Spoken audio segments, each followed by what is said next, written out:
Hello, it's me, and it's time to pull out these fascinating newer addition to the hybrid population of puzzles. So this is the two new ones that we haven't talked about yet. This is the Curvy Copter, this is the Curvy Copter Extreme, and this is the MF8 Twins Skewb, the skewb version. I guess this MF8, the twin cube skewb version. So what does all this mean? And the question is, do you need to get both of these, or do you need to get any one of these if you have this guy, which is the Skewby Copter? What is the difference between them? So you can see structurally, they've got a lot of things that, that are very similar. Just to give some background, where this whole thing came about is, it all started off with the helicopter cube. Helicopter cube was the archetypic edge turner. So although it looks like it's got 2x2 cuts, it doesn't turn as a 2x2. It even looks like it's got skewb cuts, but it's a pure edge turner. This is where we introduce the concept of jumbling, and this jumbling is a component of edge turners where you can't undo a turn that you did. If you keep trying to turn it and trying to cut it, you pulverize it into dust or something like that. But anyway, it has a structure that almost looks a little like a skewb. You can see over here, but it doesn't turn like a skewb, it just turns by the edge. Where a skewb is a deep cut corner turner as opposed to an edge turner. It's a corner turner that actually has a corner. Normally you don't see an actual corner with that. So anyway, with that in mind, they decided, well, what if we freed this up a little bit more and went from a curvy copter to, from a helicopter cube to a curvy copter. They had more curvy cuts, and they added actual edges. So although it's an edge turner, there's no edge pieces. Usually with corner turners, there's no actual corners. This one has a corner. So what if they added edges to this? You're sort of going away from this skewb versus 2x2 look, and you have basically the curvy copter that has edges. So somebody decided, well, why don't we free things up a little bit more? Why don't we take this this process of jumbling that kind of bandages things, and let's free it up a little bit more. Let's get more degrees of freedom, and thus came the Curvy Copter Plus. So the Curvy Copter Plus looks just like the Curvy Copter, but you have a couple extra slices here, and the purpose of that is to actually open up more degree of freedom of turning. If I turn this down, I can now turn this, and I can increase the scrambling. So one of the prices of freedom is increasing complexity of your scramble.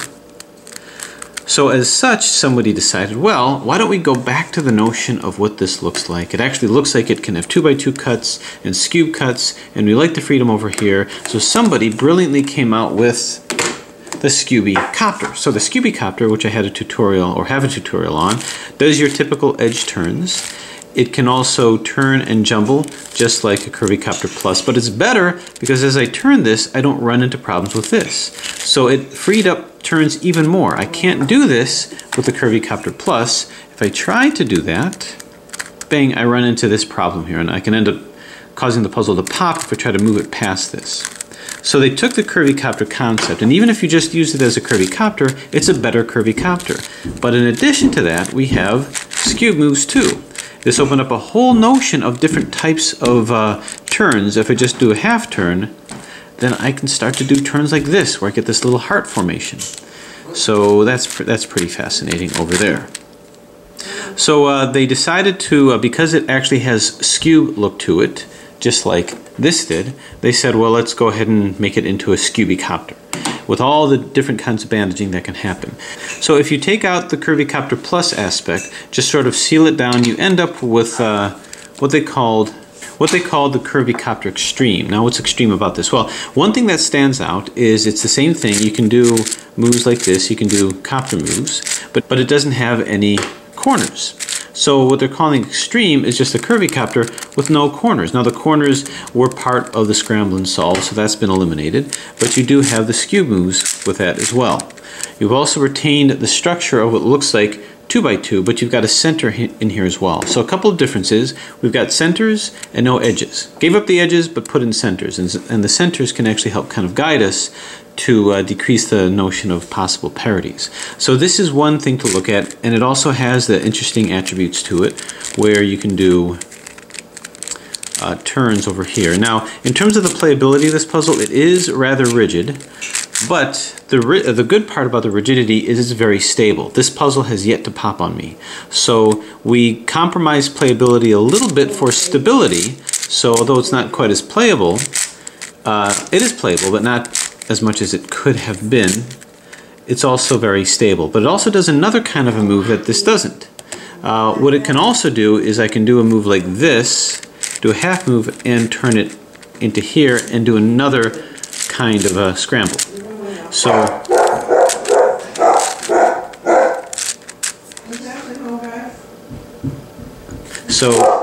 there's that. Now with this puzzle here, you can't do that. So you don't have the line across here.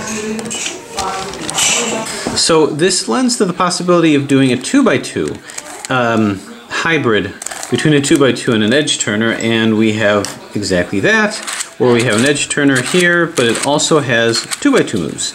So this is a 2x2 edge turner hybrid. So they're exploring every kind of motif that can happen. Whoop. Now this is actually done with magnets, which is pretty interesting. I think I might have accidentally scrambled this. Now let me see. This one here. Uh-oh. This goes here, perhaps. No? Oh, how'd I do that? I think this one here, and this one here. Okay, so it looks exactly the same. Now, if we wanted to go even further and make it into a plus version, well, we've got that too. Angle this down here, if I can. In the form of the 2x2 Curvy Copter Plus, where you can do 2x2 moves. You can do edge moves as well, but because it's also a plus, we can do all those nifty jumbling maneuvers like this, and still, well, we're just barely coming in contact with this, so we still have those same limitations, but this is a plus version of that. So once again, every kind of variation that we have, I think I have a tutorial on this guy over here. So in terms of the hybrid, we maintain the split over here, just as we did here, to do a variety of different kinds of hybrids. A 2x2 helicopter and a 2x2 Curvy Copter Plus. Okay, so that is showing all the different variations. And now what these guys are doing, whoops, I think I need to update my stand here. What these guys are doing over here is, once again, they're also allowing the split to occur here. I can't do 2x2 moves, but I can do another kind of jumbling, where I move this to here, and I can move this by those splits. So, so basically I do skewb moves, and I have an extra bit of jumbling that I don't get with this because of the split. The main difference between this guy and this guy over here, this guy over here, is really, it's the same kind of thing, only it's got corners and it doesn't have centers. So the corners are here, and it is a plus. So it's got the plus part of this and the corners, but it also has the split over here. So not only can I do my usual jumbling here exactly the way that this can, and I can have this heart shaped over here, but in addition, another kind of jumbling that I can do is I can move this midway, and I can pull this up like so. So this is a kind of a scramble that you can't get with this. And then you can continue to, so I have even more degrees of freedom, but with those degrees of freedom, there is a price that we pay, and that is more chaos. So once again, the price of freedom is more chaos. So really, you're getting the same thing out of this as you're getting with this. Same thing that you're getting with this as out of this, and you're getting the same thing here, but you have the extra moves of the plus versions, and it still acts as a fantastic plus. So when I go over here, I can make this move, and once again, I don't run into any problems with this. So the question is, which one should you get? Because if you get the same thing out of this as you would get with this, just more of a challenge, then maybe we should just get this one instead of this guy. And they're made very similarly, same makers. But what about this puzzle over here? Is there any difference in challenge? Well, I will say that one of the benefits of this is it is more stable. This one tends to pop.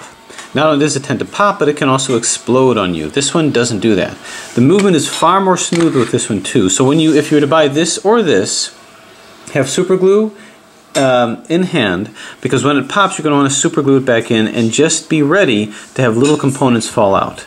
So, so I think what I can do is, I had a couple of choices. Either number one, do a scramble and solve of both of these together, but I figure for those of you that have one of these puzzles and not both, that might be a little cumbersome to sort of wade your way through, to wait until we get to the puzzle that you have. So I think what I'm going to do is we're going to go through this one first. It's a much more limited scramble and it's a much more simple solve. And then I think, if need be, we can go through a scramble and a solve of this one, although I think you can kind of put these two together to get to the answer to this. So, so those are the dilemmas, but why don't I start off with this, and then we can take these in its turn. Because you do get some aspects of potential parity with this that you don't get with this because you don't have corners. And see where things go. So the first, I think the biggest problem that people are going to have with this is what to do when you're in the jumbled scenario. So we come up with this, and what to do when you're in this position and you have to get these back. That's going to be more difficult and kind of difficult to describe. But what I will go through is I'll go through some algorithms to help move these guys around, because we haven't gone through that. If you know how to solve this, you basically know how to do this, but it's how to move these pieces around. So if I were to move all of these in sort of this clockwise way, so you can see that it's much more rigid in its turning, and sometimes it just doesn't want to turn at all. But it won't pop. Anyway, so if I were to take this up over here, you can see that I can split these pieces down here. So this is going to be a variation of an algorithm that we know, and that's one that moves this to here, and this to here. So as you recall, that's down, down, up, up. This turns 180 degrees, then bring it back with down, down, up, up, and then this moves back. So what happens is that this blue went to here, this white went to here, and this green went to here.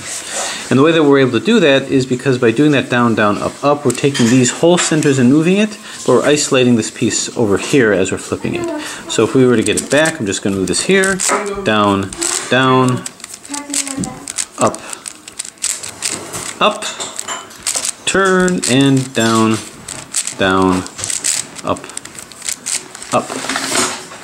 Okay, so to move these guys around, I'm going to do a variation of that. What this algorithm is going to do is it's going to flip these two, and it's going to flip these two. Now because these are the same color, it might be hard to visualize, so I'm just going to move this over to here so we can see it better. But you're going to see that these two will flip, and these two will flip. So, so what we're going to do first is we're going to start off, we're going to take all of these that are in line here, here, and here, this one. So we're going to turn them clockwise. So starting with this, we're going to turn this clockwise. I know it's going to be hard to see. Sometimes it will not turn this way. No matter what I do, it's just not lined up. I'm going to actually have to take it this way. Oh, almost had it. So pretend like I didn't do that. So this will turn clockwise. This will turn clockwise. And now this in the back here will turn also clockwise. So always clockwise. Doesn't want to turn, as you can see. So I'm going to have to go around the other way and pretend like it did. Turn clockwise. Okay, once I've turned them all in a clockwise position, it still doesn't even want to turn. That's the thing about this, is the playability, you can see, is severely compromised by its inability. There we go. Okay, so now I'm going to take this and I'm going to slide all of this down like so. Boom, just like that. I did a skew move down, and now I'm going to go get it back by going counterclockwise, counterclockwise, and counterclockwise. Now we just do our algorithm. We'll go down, down, up, up, and then we turn and go down, down, up, up, and we turn it back. So that did do some flipping. Now I want to do it again because ultimately I want to take this and move that back up to here. So we're going to go down, down, up, up, turn, and down, down, up, up. But we don't turn it back, we keep it exactly where it is. Then we once again turn this clockwise. I know it's not going to let me, so we're going to go this way.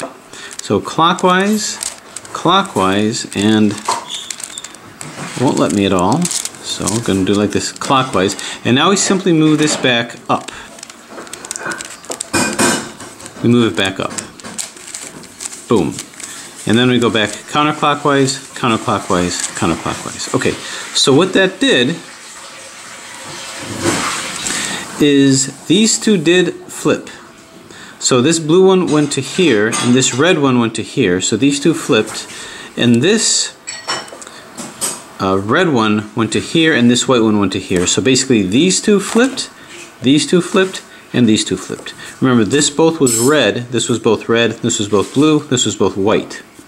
So this blue went here, and this red went here, this red went here, and this white went here. So it's sort of a 2-cycle between those two. I don't have a 3-cycle for this, but that's a 2-cycle. And that's all you're going to need to know. So if we go through a process of just continually scrambling, we're going to go like this, this, this, this, this, this, and this. Okay, now as we start to separate these guys out, we're going to start doing skew moves like so. And what we're going to get, we're going to get a very nice pattern here. Now I want to separate these here, so I'm just going to do whatever movement, clockwise or counterclockwise. I don't want to do any shape shifting yet, but by moving this, I'm now separating these petals out. So I'm going to do the same thing here, turn here, whoop.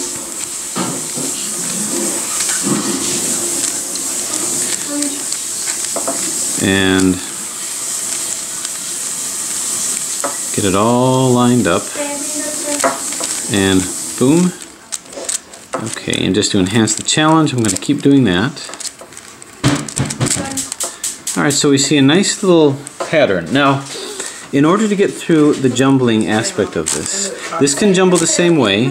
Can move this to here, and we can start moving this over here, and I still haven't done any other jumbling. But let's go through a little bit about what to do about this kind of a jumble, where I move one half move over here, and I do this kind of a jumble move that you've not seen before. There's no way to easily get through it except to say keep plugging and chugging, keep trying to get patterns, but here's a couple patterns that might be ones that you can try to get to. If I move like this, we're going to see that this is like a hybrid edge. It's hybrid because all of this is in and all of this is in. So you can see that this looks like a slice. This is when you have this here and this here, and then you have another one that's like that. It's just a matter of moving it in, and it'll be fine. So that's something to work towards. There's a couple other configurations to maybe look at. If I move this here, move this down over to here, and then move this back, you're going to have what I call a spiked edge because I have a spiky portion over here, and what I call a spiked heart because you have a spiked portion over here too. So spiked edge and spiked heart. If you see that, then it's a matter of lining it up like this. So match your spiked edges with your spiked hearts. Now this heart will look familiar because it's the same thing that you get if you just do a half move like that. You'll end up with a heart like that. And then bring that down. So spiked edge, spiked heart, spiked edge, move it up, and you'll get it back into this configuration. Okay, so you're going to be looking for things like that. All right, let's say turn it. Now, word of warning: do not force any of these turns. If you force it, it's not supposed to go in that direction, unless it's a turn that you know you can make. Okay, let's see if there's another configuration like this. It may look like it wants to turn, but it doesn't. If you do that, you're going to lock it up, and you might have to disassemble it to put it back in. So anyway, here we are at our spiked heart and spiked edge. If I move this, say here, I end up with this double edge type situation, and I end up with a heart over here. So if I have that, I can move this down and end up with my spiked edge and spiked heart. So that's something that you can see. So you want to pair a double spiked edge with a heart, and then ultimately a spiked edge with a spiked heart. Alright, so let's see what else we have here. Any other configurations. So as you're playing around with it, it might be helpful to have situations like that that you can predictably and reliably get to. Okay, so here's something that's interesting too. This is where you have two spikes coming out of a heart, a double spiked heart. When that happens, you just put it into a shape, an edge that's in, bring it up, and you're going to have your spiked edge and spiked heart. So if I see this, I have a slice, it's not a full slice here, but this is a full slice. If I move this up, this turns into a full slice here, this is a full slice. I can simply move that down, bring it in, and I've got it back. Alright, so those are some of the configurations. Don't memorize them. It's not going to be all that easy, but it will be some trial and error that's involved. So I'll show you how I kind of get through this.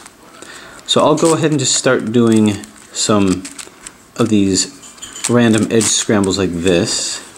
Okay, so this is looking plenty scary. This doesn't want to move. Now again, no matter how much you scramble it, don't do moves that it doesn't want to do.